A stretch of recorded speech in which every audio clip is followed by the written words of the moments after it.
So the question from Jack from New York, he wants to clarify this matter of biological Jews and non-biological Jews. So Jack writes, he says that he's confused because he thought that Jew and Israel were spiritual states or desires, but now it sounds like you're talking about Jewishness as something biological.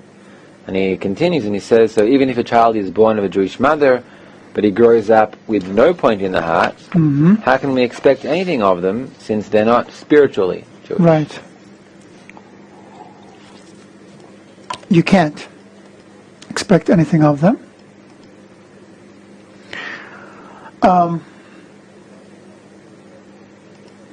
But they will have to become spiritually Jewish. I'll explain. Here, I'm adding another slide here.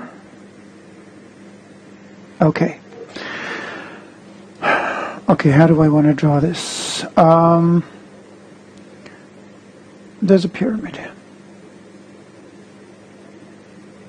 Underneath, you have the desire of the still. This is the pyramid of desires, okay? Then you have the vegetative. Sorry for my handwriting. The vegetative. And then animate.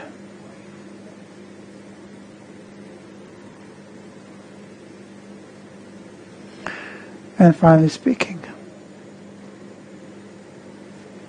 Let's ignore the fifth level for a minute, okay? Let's say that the speaking is the spiritual level, okay? Within each of us, there are all of these levels, these 4 levels that I just drew.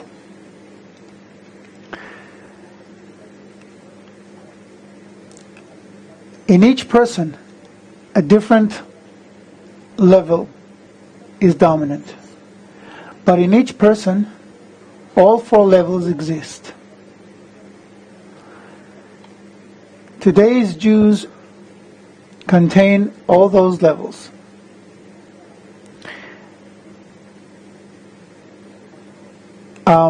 Well, everybody contains those levels, but in maybe I want to explain it differently.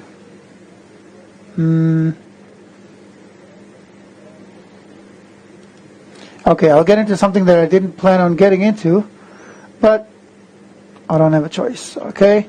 How do you clear the page? Clear page. Beautiful. Okay, let's put it this way. Everything we see in our world is a manifestation of desires, as we explained, because initially all you have is a desire to bestow and a desire to receive. They build on themselves, they start uniting, they start creating atoms, they start creating molecules, start creating organisms that develop into plants, that develop into animals, that develop into people, that develop into spiritual people, people who perceive life's force.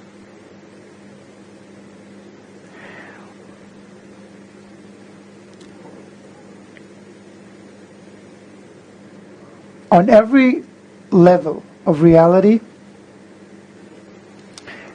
these levels manifest, just as I drew in the pyramid. And they manifest in a way that reflects the spiritual structure. So Jews, in our world, in our physical world, the one that we perceive here, reflect the spiritual level of desires. Again, this is very subtle here, because it may be interpreted as if I'm saying the Jews are spiritual and the rest of the world is not. I'm not saying it. Kabbalistically speaking, nobody is spiritual. Spirituality means knowing the Creator, perceiving life's force, and living accordingly. And that doesn't exist anywhere. The idea is for everyone to have that level. Okay? But the reason why you have physical Jews, people who were born to a Jewish mother, is because those levels of desire exist. That's how reality is built.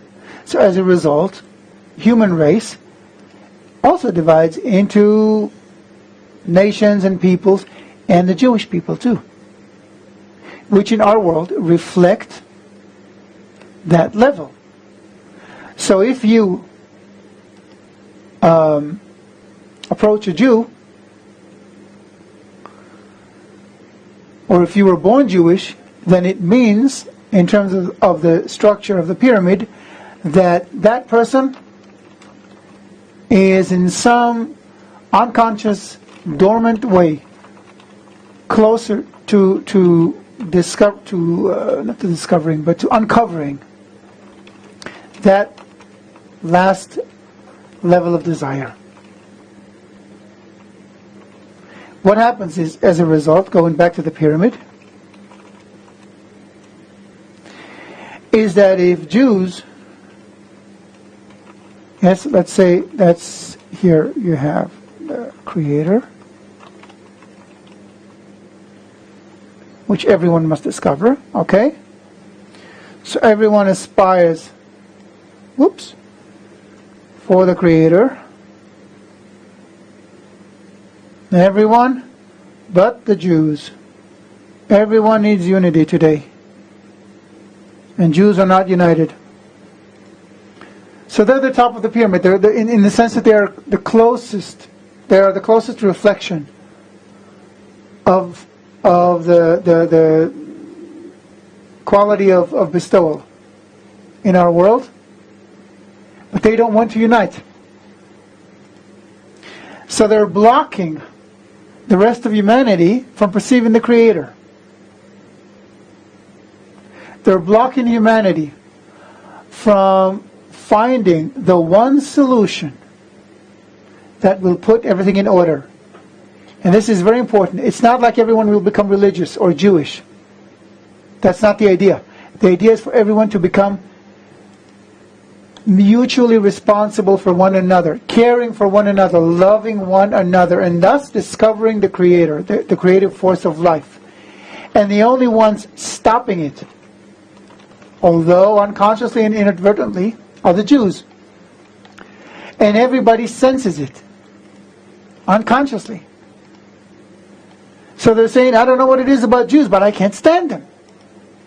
Why? Because they're causing all their troubles in the world. But they're not. Look at them. What can they do? This guy's a businessman. This guy is a I don't know, he's a shopkeeper. Okay, so he's Jewish, but so what? Yes, but there's something about them. And people don't understand and can't express what it is. They can't articulate their angst, their anger at Jews. But this is it. It's like you have a bottle with pressure from inside, and the Jews are the lid that's stopping it from releasing the pressure. Everybody wants up to the Creator, and the Jews are in the way. We got to make the way. We got to unite and allow everyone to discover the Creator. Let me just add to that.